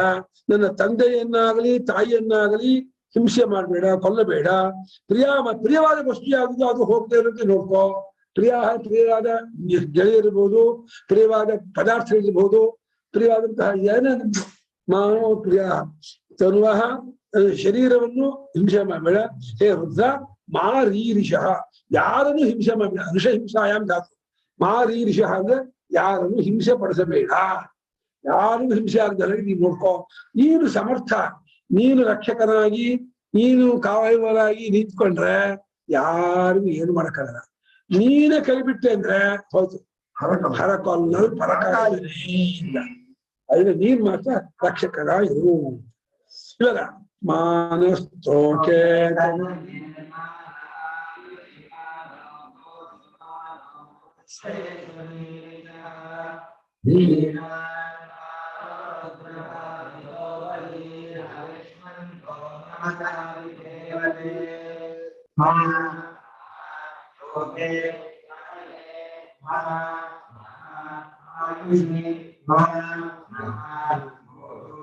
ಹೇ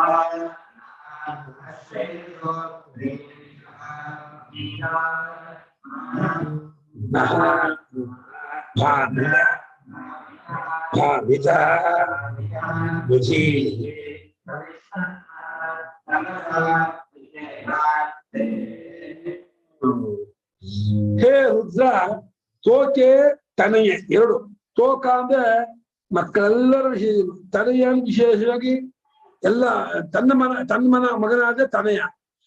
ಎಲ್ಲರ ಮಕ್ಕಳು ತೋಕರು, ಪ್ರಪಂಚ ಎಲ್ಲಾ ಮಕ್ಕಳು ತೋಕರು. ತನ್ನದಾದ ಮಕ್ಕಳಾದ ತನಯ. ನನ್ನ ಮಗನನ್ನು ಪ್ರಪಂಚದ ಯಾವ ಮಕ್ಕಳನ್ನು ಹಿಂಸೆ ಮಾಡಬೇಡ. ತೋಕೆ ತನಯೇ ನಹ ಆಯುಷಿ ಮಾ. ಮಕ್ಕಳ ವಿಷಯದಲ್ಲೂ ನನ್ನ ಮಗನ ವಿಷಯದಲ್ಲೂ ಮಾ. ಆಮೇಲೆ ಬಧೀಹಿ, ಅವನು ಕೊಲ್ಲಬೇಡ, ಅವ್ರು ಹಿಂಸೆ ಮಾಡಬೇಡ. ಚಿಕ್ಕ ಚಿಕ್ಕ ಮಕ್ಕಳಿಗೆ, ನನ್ನ ಮಕ್ಕಳಿಗೆ ಯಾರಿಗೂ ಯಾವ ಹಿಂಸೆ ಮಾಡಬೇಡ, ಅವ್ರನ್ನ ಕೊಲ್ಲಬೇಡ. ನಮ್ಮ ಆಯುಷ್ಯದಲ್ಲಿ ಯಾವ ಕೊರತೆಯನ್ನು ಉಂಟು ಮಾಡಬೇಡ. ಹಸುಗಳ ವಿಷಯದಲ್ಲೂ ಚೆನ್ನಾಗಿ ರಕ್ಷಕರಾಗಿರು, ಹಸುಗಳನ್ನು ಚೆನ್ನಾಗಿ ಕಾಪಾಡುವಾಗು. ನಮ್ಮ ಕುದುರೆಗಳ ವಿಷಯದಲ್ಲೂ ಮಾರೀರ್ಷ, ಹಿಂಸೆ ಮಾಡಬೇಡ. ಕುದುರೆ ಇವತ್ತಿನ ಕಾಲ ವಾಹನ ತಿಳ್ಕೋಬೇಕು. ನಮ್ಮ ವಾಹನಕ್ಕೆ ಏನು ತೊಂದರೆ ಮಾಡಬೇಡ, ನಮ್ಮ ಕುದುರೆಗಳಿಗೂ ತೊಂದರೆ ಮಾಡಬೇಡ, ಆನೆಗಳಿಗೂ ತೊಂದರೆ ಮಾಡಬೇಡ. ನಮ್ಮ ಸಂಪತ್ತು, ಗೋಶುಲ ಸಂಪತ್ತು, ನಮ್ಮ ಸಂಪತ್ತಿಗೆ ತೊಂದರೆ ಮಾಡಬೇಡ, ನಮ್ಮ ವಾಹನಗಳಿಗೂ ತೊಂದರೆ ಮಾಡಬೇಡ, ನಮ್ಮ ಮಕ್ಕಳಿಗೂ ತೊಂದರೆ ಮಾಡಬೇಡ, ಪ್ರಪಂಚದ ಯಾವ ಮಕ್ಕಳಿಗೂ ತೊಂದರೆ ಮಾಡಬೇಡ. ನಮ್ಮ ಆಯುಷ್ಯವನ್ನು ಕ್ಷಯಿಸಬೇಡ. ಮಾರೀರ್ಷ, ವೀರರಾಗಿರ್ತಕ್ಕಂಥ ಯೋಧರನ್ನು ಕೂಡ ದೇಶ ಮಾಡಿ. ನಮ್ಮ ಕಡೆ ವೀರ ಯೋಧರು ಅಂತ ಯಾರಿದ್ದಾರೆ ಅವರನ್ನು ಕೂಡ ಹೇ ಭಾಮಿತ ಹಾನಿ, ಕೋಪಗೊಂಡವನಾಗಿ ಮಾವಧೀಹಿ, ಹಿಂಸಿಸಬೇಡ. ಭಾಮಿತ ಹಾನಿ, ಸಿಟ್ಟುಕೊಂಡವನಾಗಿ ಅರ್ಥ.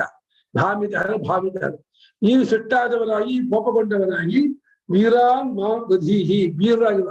ನಮ್ಮ ಭಾರತ ದೇಶವನ್ನು ಕಾಪಾಡ್ತಿರುವಂತಹ ಆರ್ಮಿಯವರು ಇದ್ದಾರೆ, ಅವರು ಆ ಒಂದು ಸಿಯಾಚಿನ್ ಪ್ರದೇಶದಲ್ಲಿ, ಗಡಿ ಪ್ರದೇಶದಲ್ಲಿ ಏನ್ ಕಾಪಾಡ್ತಿದ್ದಾರೆ, ಪಾಕಿಸ್ತಾನದಿಂದ ಇರ್ಬೋದು, ಚೀನಾದಿಂದ ಇರ್ಬೋದು, ಬೇರೆ ದೇಶದಿಂದ ಬರ್ಬೋದು, ಅವ್ರು ಯಾರು ಆಕ್ರಮಣ ಮಾಡಕ್ ಬಂದು ಅವರೆಲ್ಲರೂ ನಮ್ಮ ಕಡೆಯವರು ಅವ್ರಿಗೆ ಎದುರಿಸುವಂತಹ ಸಾಮರ್ಥ್ಯ ಹೊಂದಿ, ಇವ್ರಿಗೆ ಯಾರಿಗೂ ಏನು ಹಿಂಸೆ ಇದ್ದರಾಗಿ ನೋಡ್ಕೋ. ಅವರೆಲ್ಲ ಚೆನ್ನಾಗಿದ್ದೆ ದೇಶದ ಹೋಗಿದ್ರಲ್ಲಿ ನಾವೆಲ್ಲ ಚೆನ್ನಾಗಿರ್ತೀವಿ. ಯಾಕಂದ್ರೆ ಸೈನಿಕರೇ ಸೋಚೋದು, ಆರ್ಮಿಯ ನುಗ್ಗ ಬಿಡಿಸಿಬಿಟ್ಟಿದ್ರೆ ನಮ್ಮ ದೇಶದಲ್ಲ ಇನ್ನ ಬಿಡ್ತಾರೆ. ಹಾಗಾಗಿ ನಮ್ಮ ಸೈನಿಕರು ಬಲಶಾಲಿ. ಅಸ್ಮಾಕಂ ವೀರ ಉತ್ತರೇ ಭವಂತು ಅಸ್ಮಾನು ದೇವ ಅವತ ಹವೇಶು. ನಮ್ಮ ವೀರರು, ನಮ್ಮ ಸೈನಿಕರು ಮುಂದೆ ನುಗ್ಗುತ್ತಾ ಇರಲಿ. ದೇವತೆಗಳು ಈ ಯುದ್ಧದಲ್ಲಿ ನಮ್ಮನ್ನು ಕಾಪಾಡುವಂತಾರೆ. ನಮಗೆ ಯಾವ್ಯಾವ ಟೈಮಲ್ಲಿ ಏನೇನು ಪ್ರೇರಣೆ ಆಗ್ಬೇಕೋ, ಯಾವ್ಯಾವ ಆಯುಧವನ್ನು ಎಲ್ಲಿ ಹೊಡಿಬೇಕೋ ಅದೆಲ್ಲ ಪ್ರೇರಣೆ ದೇವತೆ ಕೊಡ್ಲಿ ಅಂತ ಅಂತ ಇದೆ. ಯುದ್ಧ ಸಮಯದಲ್ಲಿ ದೇವತೆಗಳು ಅನುಗ್ರಹಿಸುವಂಥದ್ದು. ಹಾಗೆ ವೀರರಾಗಿರುವಂತಹ ಜನರು, ಪೊಲೀಸರು ಅಥವಾ ಸೈನಿಕರು ಯಾರನ್ನು ಕೊಲ್ಲಬೇಡ, ಯಾರನ್ನು ಹಿಂಸೆ ಮಾಡಬೇಡ. ನಾವು ನಿನಗೆ ಹವಿಷ್ ಬಂದ ಒಳ್ಳೊಳ್ಳೆ ಹವಿಷ್ಯಗಳು, ತುಪ್ಪ, ಹಾಲು, ಮೊಸರು, ಬೇರೆ ಬೇರೆ ಏನೇನು ಅಪೇಕ್ಷೆಗಳು ಅಂತ ಹವಿಷ್ಯದಿಂದ ನಿಮಗೆ ಮನೆ ಪರಿಚಯ ಏನ್ ಮಾಡ್ತೀವಿ, ನಿಮಗೆ ಪರಿಚಯ ಮಾಡಕ್ಕೆ ನಾವು ಇಷ್ಟಪಡ್ತಾ ಇದ್ದೀವಿ. ರುದ್ರಹೋಮ ಮಾಡಿ, ಆ ರುದ್ರಹೋಮದಲ್ಲಿ ಈ ತಿಲಾಕ್ಷತ ಅಂತ ಇದು ಭತ್ತ ತಿಲವ್ರೀಹಿ, ತಿಲವ್ರೀಹಿಯಿಂದ ರುದ್ರಹೋಮ ಮಾಡ್ತಾರೆ. ಆದ್ರೆ ಬರೀ ಆಜ್ಯದಿಂದಲೂ ಮಾಡ್ಬೋದು. ತುಪ್ಪದಿಂದ, ತಿಲವ್ರೀಹಿ, ಭತ್ತ, ಎಳ್ಳು ಮತ್ತೆ ಬೇರೆ ಬೇರೆ ದ್ರವ್ಯಗಳಿಂದ ನಾನು ನಿಮಗೆ ಪರಿಚರ್ಯ ಮಾಡಕ್ಕೆ ಇಷ್ಟಪಡ್ತೀವಿ. ಪರಮೇಶ್ವರ, ನೀನು ಅದನ್ನು ಸ್ವೀಕಾರ ಮಾಡು. ಸ್ವೀಕಾರ ಮಾಡಿ ನಮ್ಮ ವಿಷಯಕ್ಕೆ ಪ್ರಸನ್ನನಾಗಿ ನಮಗೆ ಆಶೀರ್ವಾದ ಮಾಡು. ನಮಗೆ ಒಳ್ಳೇದಾಗಲಿ ಧರಿಸು. ನಮ್ಮವ್ರನ್ನ ಯಾರಿಗೂ ಹಿಂಸೆ ಮಾಡಬೇಡ. ನಮ್ಮವ್ರಿಗೆಲ್ಲರಿಗೂ ಶಕ್ತಿಯನ್ನು ಕೊಡು. ನಮ್ಮ ಆಯುಷ್ಯವನ್ನು ತುಂಬು. ನಮ್ಮ ಆಯುಷ್ಯವನ್ನು ಕೊಲೆ ಮಾಡಬೇಡ. ತೋಕ ತನಯ. ತೋಕನೇನ ಮಕ್ಕಳು ಅಂತ. ತನಯ ಅಂದ್ರೆ ಸ್ವಂತ ತನ್ನ ಮಕ್ಕಳು, ಓನ್ ಮಕ್ಕಳು, ಸಮಗಳು. ನಮ್ಮ ಆಯುಷ್ಯದಲ್ಲಿ ಮಾನ ಹಿಂಸೆ ಮಾಡಬೇಡ, ಕೊಂದಿ ಮಾಡಬೇಡ. ಹಸುವಿನ ವಿಷಯದಲ್ಲೂ ಕುದುರೆ ವಿಷಯ. ಹಸು ಅನ್ನೋದು ಸಂಪತ್ತಿಗೆ ಉಪಲಕ್ಷಣ, ಕುದುರೆ ಅನ್ನೋದು ವಾಹನಕ್ಕೆ ಉಪಲಕ್ಷಣ. ಅದ್ಯಾವುದಕ್ಕೂ ಹಿಂಸೆ ಮಾಡಬೇಡ. ನಮ್ಮ ವೀರರನ್ನು ಭಾಮಿತ ಹಾನಿ, ಸಿಟ್ಟುಕೊಂಡವನಾಗಿ, ಕೋಪಗೊಂಡವನಾಗಿ ಯಾವುದನ್ನು ಹಿಂಸೆ ಮಾಡಬೇಡ. ಭವಿಷ್ಯವುಳ್ಳವರಾಗಿ ನಾವು ನಿಮಗೆ ಪರಿಚರ್ಯ ಮಾಡಕ್ಕೆ ಇಷ್ಟಪಡ್ತೀವಿ. ಆರಾತೆ ಗೋಘ್ರ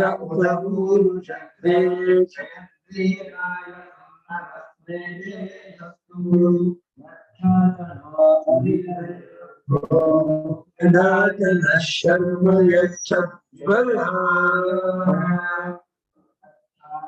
ರಕ್ಷಾ ಆರಾತೆ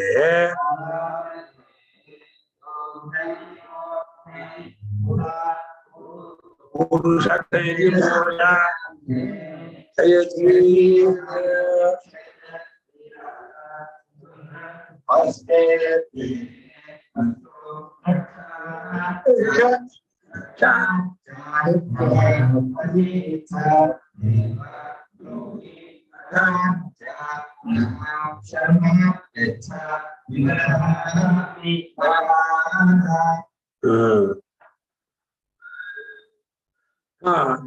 ಗೋಘ್ನ ಗೋಘ್ನ ಅಂದ್ರೆ ನಮ್ಮ ಪಶುಗಳನ್ನ ಕೊಲ್ಲುವಂತಹ ಒಂದು ಕಾಯಿಲೆ ಇರ್ಬೋದು ಅಥವಾ ಇನ್ನೇನಾದ್ರೂ ಆಪತ್ತು ಇರ್ಬೋದು.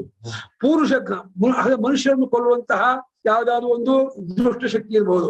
ಅದೆಲ್ಲವೂ ಕೂಡ ನಹ ಆರ ನಮಗೆ ಬಹಳ ದೂರದಲ್ಲಿದೆ. ಅದು ನಮ್ಮ ಪಶುಗಳನ್ನು ಕೊಲ್ಲುವ ಪುರುಷರನ್ನು ಕೊಲ್ಲುವಂತಹ ಯಾವ ದುಷ್ಟಶಕ್ತಿಗಳು ಉಂಟೋ ಅದು ಮತ್ತು ಕ್ಷಯದ್ವೀಯಾಯ ಅಂದ್ರೆ ನಮ್ಮ ಭೃತ್ಯರನ್ನು ನಾಶ ಪಡುವುದು ಅರ್ಥ ಮಾಡಿದ್ದಾರೆ. ವೀರರಾಗಿರೋ ನಮ್ಮ ಭೃತ್ಯರನ್ನು ನಾಶ ಪಡುವಂತಹ ನಿನ್ನ ಯಾವ ಉಗ್ರರೂಪ ಉಂಟೋ ಅದು ಆರಾತ್ ಅಷ್ಟೋ, ಅದು ದೂರದಲ್ಲಿರ್ಲಿ. ಇಲ್ಲಿ ರುದ್ರನೇ, ಇಲ್ಲಿ ಪರಮೇಶ್ವರವೇ ಪಶುಗಳನ್ನು ಹಿಂಸೆ ಪಡಿಸುವ, ಮನುಷ್ಯರನ್ನು ಹಿಂಸೆ ಪಡಿಸುವ, ನನ್ನ ಭೃತ್ಯರನ್ನು ನಾಶಪಡಿಸುವ ಇನ್ನ ಉಗ್ರರೂಪ ಯಾವುದುಂಟೋ ಅದು ನಮ್ಮಿಂದ ಅಸ್ಮತ್ತಃ ನಮ್ಮಿಂದ ಆರಾದಷ್ಟು ಇರ್ಲಿ. ಅಸ್ಮೇತೆ ಅಸ್ಮೈ ಅಸ್ಮಿ. ಆಮೇಲೆ ರಕ್ಷಾಚ ನಮ್ಮನ್ನು ಕಾಪಾಡೋನಾಗು. ಅಧಿಚ ದೇವ ಬ್ರೂಹಿ, ನೀನು ಹೆದಗೋಬೇಡ ಅಂತ ಹೇಳು. ಅಧಿಬ್ರೂಹಿ ಅಂತ, ನನ್ ಭಕ್ತ ಎಲ್ಲಿ ಶಿಷ್ಯ ಹೆದಗೋಬೇಡ ಕಣ, ಯಾವ್ದಕ್ಕೂ ನಾನು ನಿಂದೀನಿ ಅಂತ ಇನ್ನು ನನಗೆ ಧೈರ್ಯ ಕೊಟ್ಟವರಾಗಿ ಹೆದಗೋಬೇಡ ಅಂತ ಹೇಳು ಕೆಲಸ ಮಾಡಿದ್ದಾರೆ. ಅಧಿಬ್ರೂಹಿ ಯಜಮಾನಲ್ಲಿ ನಾನು ಅಧಿಕರಂದು ಹೇಳು ಕೆಲಸ ಮಾಡಿದ್ದಾರೆ. ಇವರು ಕಾಪಾಡುವನು ಅಂತ ಹೇಳಿ ಹೆದಬೇಡ ಕಾಪಾಡುವನು ಎಂದು ನನಗೆ ಹೇಳುವ ನಾವು ಕೆಲಸ ಮಾಡಿದ್ದಾರೆ. ನಮ್ಮ ವಿಷಯಕ್ಕೆ ನೀನು ಅಧಿಕರಾಜನು ಎಂಬುದಾಗಿ ಹೇಳಿ ಸಾಯಣಾಚಾರ್ಯರು ಅಧಿಬ್ರೂಹಿಯಿಂದ ಈ ಯಜಮಾನನು ಎಲ್ಲರಿಗೂ ಶ್ರೇಷ್ಠನು ಎಂಬುದನ್ನಾಗಿ ನೀನು ಹೇಳು ಅಂತ. ಭಟ್ಟದಾಸರು ಹೆದರಬೇಡ ನಾನು ಕಾಪಾಡ್ತೀನಿ ನೀನು ಹೇಳು ಅಂತ ಇವ್ರು ಹೇಳ್ತಾ ಇದ್ದಾರೆ. ಚೆನ್ನಾಗಿದೆ ಭಟ್ಟದಾಸರು ಅಧಿಬ್ರೂಹಿಯಿಂದ. ಶರ್ಮ ಯಚ್ಛ ನಮಗೆ ಶರ್ಮನ ಸುಖವನ್ನು ಕೊಡುವ.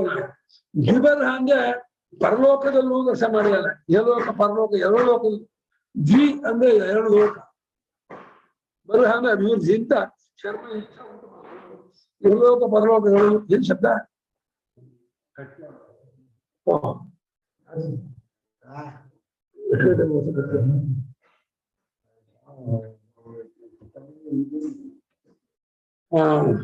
ಹೊಸ ಇದ ನಹ ರಕ್ಷಾ ನಮ್ಮನ್ನು ಕಾಪಾಡುವ ನಾವು.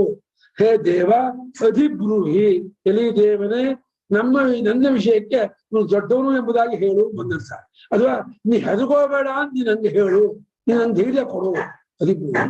ಶರ್ಮ ಯಚ್ಛ ಅಧಾನ ಅರ್ಥಾಂತ ಆಮೇಲೆ ಅಧಾನ ಅರ್ಥಾಂತ ಆಮೇಲೆ ನಹ ಶರ್ಮ ಯಚ್ಛ ನಮಗೆ ಸುಖವನ್ನು ಕೊಡುವ ನಾವು. ದ್ವಿಬರ್ಹ ಶರ್ಮ ಇಹಲೋಕ ಪರಲೋಕದ ಎರಡು ದ್ವಿಬರ್ಹ ಎರಡು ಲೋಕ ಕೆಲಸ ಮಾಡಿದೆ. ಹಾಗೆ ಇಹಲೋಕ ಪರಲೋಕದ ಶರ್ಮ ಯಚ್ಛ ಪರಲೋಕ ಕೊಡು ಕೆಲಸ ಮಾಡಿದ್ದಾರೆ ಇವರು. ಹಾಗೆ ಮಾಡಿದ್ದಾರೆ. ದ್ವಿಬರ್ಹ ಅಂದ್ರೆ ಎರಡು ಲೋಕಗಳಲ್ಲಿ ವೃದ್ಧಿನುಂಟು ಮಾಡುವ ನೀರು ಕೆಲಸ ಮಾಡಿದ್ದಾರೆ. ಇಹಲೋಕದ ಪರಲೋಕದ ಕೆಲಸ ಮಾಡಿದ್ದಾರೆ. ಬರ್ಹ ಬರ್ಹ ಗೃಹ ಗೃಹಿ ವೃದ್ಧು ಬರ್ಹ. ಇಹಲೋಕ ಪರಲೋಕ ಎರಡರಲ್ಲೂ ನಮಗೆ ಶರ್ಮ ಯಚ್ಛ ಸುಖವನ್ನು ಕೊಡು, ಆನಂದವನ್ನು ಉಂಟು ಮಾಡು. ನಮ್ಗೆ ಯಾವ ರೀತಿ ಸೊನ್ನೆಯನ್ನು ಮಾಡಬೇಡ. ಈ ಕೆಲವು ಪದಗಳಿದೆಯಲ್ಲ ವೇದ ಭಾಷೆಯ ಪದಗಳ ಲೋಕದಲ್ಲಿ ಈ ದ್ವಿಬರ್ಹ ಅನ್ನೋ ಪದ ವೇದ ಲೋಕದಲ್ಲಿ ಯಾರಿಗೂ ಇಲ್ಲ, ಯಾರು ಬಳಸೂ ಇಲ್ಲ. ಯಾವ ಕಾವ್ಯ ಸಾಹಿತ್ಯದಲ್ಲೂ ದ್ವಿಬರ್ಹ ಅಂತ ಯಾರು ಬಳಸಿಲ್ಲ. ಬರ್ಹ ಬರ್ಹ ಅಂತಂದ್ರೆ ಬೃಹವತಿ ಧಾತು ಬಂದದ್ದು. ಎರಡು ಕಡೆಯಲ್ಲೂ ನೀನು ಬೆಳೆದವನಾಗಿರುವನು ಕೆಲಸ ಮಾಡಿದ್ದಾರೆ. ಎರಡು ಲೋಕದಲ್ಲೂ ಬೆಳೆದವನಾದ ನೀನು ನನಗೆ ಸುಖವನ್ನು ಕೊಡು. ಕ್ಷಮ